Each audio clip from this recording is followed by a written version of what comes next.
we're going to talk to Dan from Texas, who wants to talk about the dangers of progressive Christianity.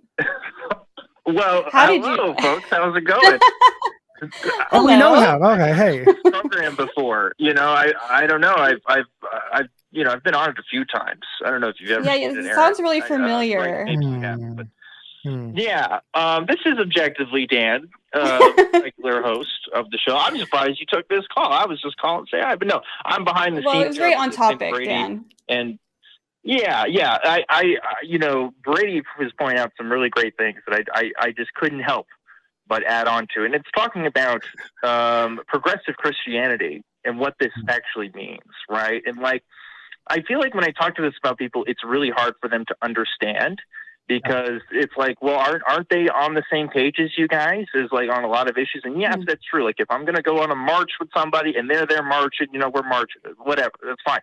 But you bring up and you put it into the great words, Brady, which is just this privilege that comes with Christianity, right? So when I first decided I was going to call myself an atheist, suddenly that's a social pariah word right there. You know what I mean? That puts you in the out group, and that puts on some burdens of that label that you have to kind of prove yourself to other people that you're not. Yes. So suddenly I'm an atheist. Oh, does this mean that you're angry at God, or that you have or the church hurt you in some way? What's your story here with this, especially with me, because folks knew that I was a Christian beforehand. So you don't get that with progressive Christianity. With progressive Christianity, if you say that you're deconstructing, that's almost in some circles seen as a noble thing. In other Christian circles, that just means you're getting closer to hell. It really depends on who you talk to. But, I deconstructed too. But mine, because of my conclusion, right, suddenly that's not earned the same value or same respect, because I didn't land on the right answer. Right. Yes. It's like I did the math problem. I got an answer, but it wasn't the one the teacher wanted. OK. And that's what it kind of feels like sometimes. So I just wanted to hear, again, your thoughts on this idea, because when talking about it to people, again, it can be kind of confusing, because it's like, aren't you guys on the same page? It's like, yes and no. Right. It's like there's still some problems with this. And this is outside of course, the historical reality of Christianity, where the problems lie there as well. Right.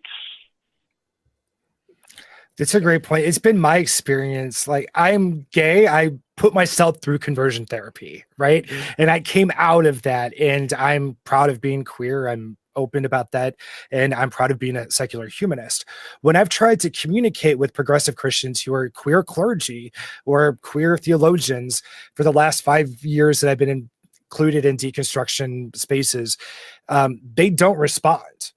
I'm the wrong type of person for them to have any sort of communication with. Even other people who went through conversion therapy and came out, but they're still progressive Christians, they do not respond to people like me. In my experience, they don't show any respect to conversion therapy survivors who left the faith or queer ex-Christians. We just aren't on their radar. There's a otherness that is added there, and it's my goal to start pointing that out and to fix it. For sure. Yeah, I think it's really interesting to thought about the right way to deconstruct or the wrong way to deconstruct. And I like what you were mentioning, Brady, earlier about the construct. There seems to be this still this. They're maybe not facing the fact that they are still holding on to an idea of the right way, the correct way, or whatever to do things. Branded beliefs. It's still very reductive to say that there's actually, it seems like there's almost becoming a method to deconstruct sometimes, if you're looking at it through the progressive community, that this is exactly this is what you look at first, and this is what you look at second, and then when you're done, you call yourself this. And I have been on the other side of being called a fundamentalist atheist or whatever, because I don't consider that I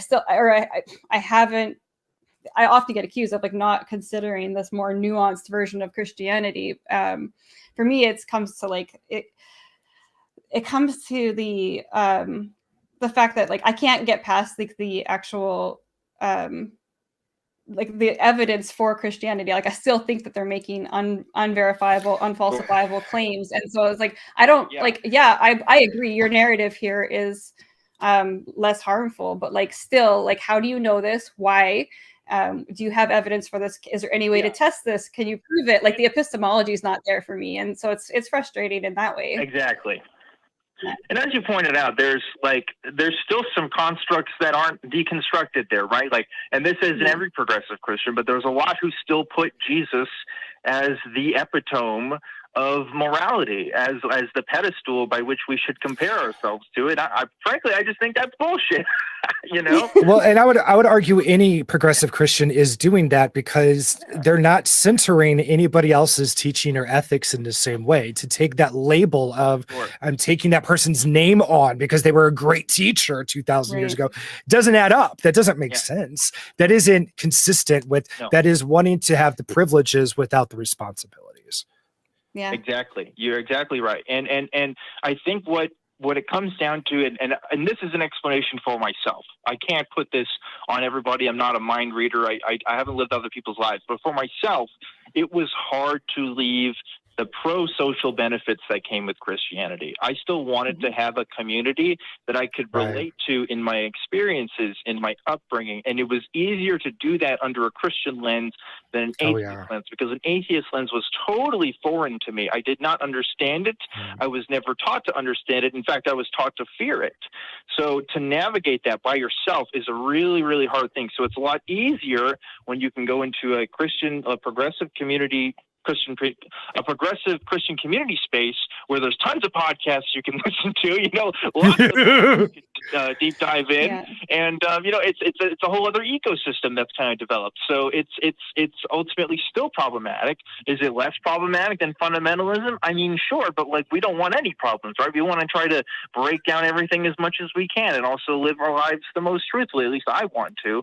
So I'm really glad that you've been pointing that out, because this is something that it's contested, I think, and a lot of people don't know how to feel about it. But I'm glad you have the takes that you do.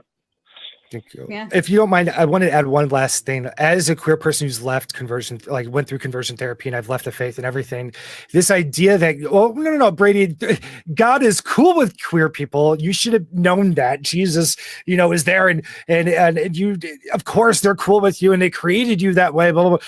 But where was he?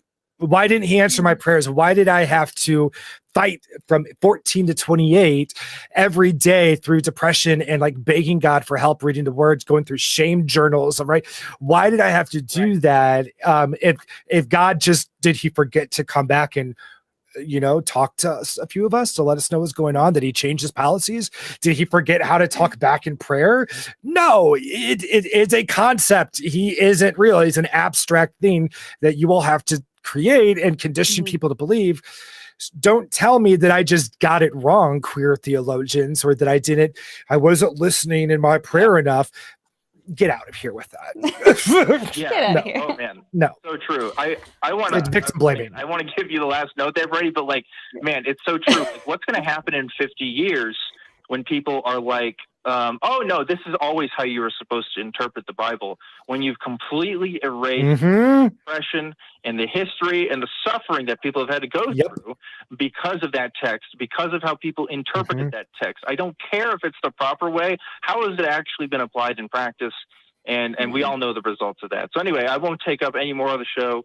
Erin, you're doing a great job. Glad to have you back. For those who haven't seen the show in a while, Erin hasn't been on in a few months. She's back.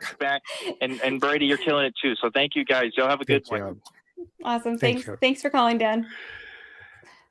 Sometimes we get in the comments, this is called the Where's Dan show, because this is his baby. This has been his baby for he likes to pop in. I like it. And Dan is the man, but Dan also needs some time off sometimes.